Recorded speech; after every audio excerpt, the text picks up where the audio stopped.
Maglalakad muna kami ni Panigoy John Paul. Paul, kain tayo mamaya. Ayan. Unang biyahe pa lang yan. Meron na kami pagtapsilog. Oh, boss, may pangkain na kami ha. Ayan o, nangalakad kami. Kakal. Tuloy kami. Siya di kakamata ako, di kakuha nun. Ayan. Yun o, kalakal. Hindi natin kinahiya yung ganyan, dyan tayo lumaki. Saan ka pera yan? Pera yan par, malinis yan par, hindi namin ninakaw yan. Galing yan nakarga yan. Ha? Oh, baka meron pa.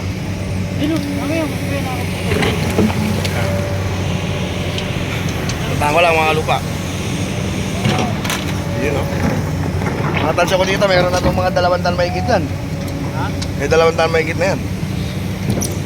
Oh, yan ha. Yun o, mga kalupa. Kalakal tayo.